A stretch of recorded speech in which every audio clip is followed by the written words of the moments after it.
నమో శ్రీ లక్ష్మీ వెంకటేశ్వరాయ శ్రీ మహాగణాధిపతి నమ.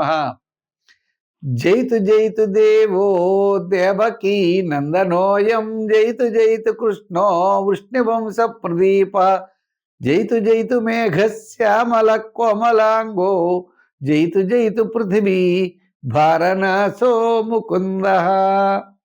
ప్రేక్షకుల నమస్కారాలు తెలియజేస్తూ మనం ఈ వారం రాశి ఫలాలు తెలుసుకుందాం.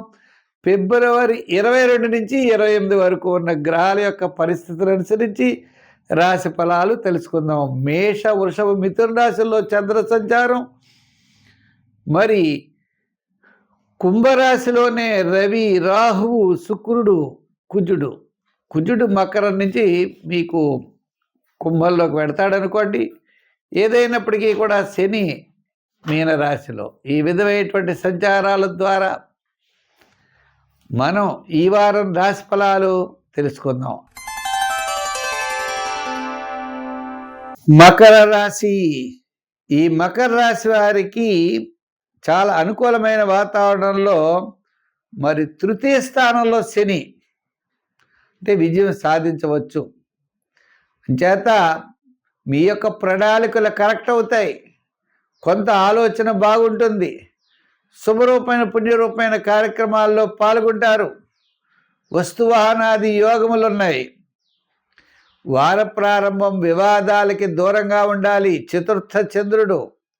వారం మధ్యలో కాస్త పర్వాలేదు. వారాంతం సర్వత్రా విజయం సాధించగలుగుతారు. ఈ రాశి వారికి చిన్న చిన్న సమస్యలు ఉన్నా ఒక ముఖ్యమైనటువంటి కార్యక్రమం వారాంతంలో నెరవేరే అవకాశాలు ఉన్నాయి. ప్రతి పని యందు కూడా మంచి ఆలోచనతో వెళ్ళండి, శ్రద్ధతో వెళ్ళండి. ఒకవేళ మీరు చేయలేకపోతే ఇతర వాళ్ళ యొక్క అంటే పార్ట్నర్, మీ లైఫ్ పార్ట్నర్స్ కానీ ఫ్రెండ్స్ కానీ మంచి సలహా తీసుకుని మాత్రం ముందుకు వెళ్ళండి. నూతనంగా పెట్టుబడులు పెట్టే విషయంలో ఆలోచించండి. శుభపుణ్య కార్యక్రమాలు యోగిస్తాయి. క్రయ విక్రయాది యోగాలు ఉన్నాయి.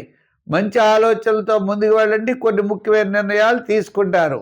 లైఫ్ పార్ట్నర్షిప్ అంటే భార్యాభర్తల యొక్క విభేదాలు కూడా తగ్గుతాయి. చక్క అనుకూలమైనటువంటి వాతావరణంలో కాస్త ముందుకు వెళ్ళేటువంటి అవకాశాలు ఉన్నాయి. ఈ రాశి వారికి వారాంతంలో ముఖ్యమైన నిర్ణయాలు తీసుకుంటారు. తద్వారా మీకు అనుకూలమైనటువంటి వాతావరణం ఏర్పడుతుంది. మొత్తం మీద గ్రహముల యొక్క మిశ్రమైనటువంటి ఫలితాలు ఉన్నప్పటికీ శుభరూపమైనటువంటి ఫలితాలు మాత్రం తప్పనిసరిగా ఏర్పడతాయి. సంఖ్యల్లో 8, రంగుల్లో లైట్ బ్లూ కలర్ వాడండి. ఆరాధనలో నవగ్రహారాధన చెయ్యండి. ఎక్కువగా శివారాధన చెయ్యండి. తద్వారా విజయం తప్పనిసరిగా సాధించగలుగుతారు.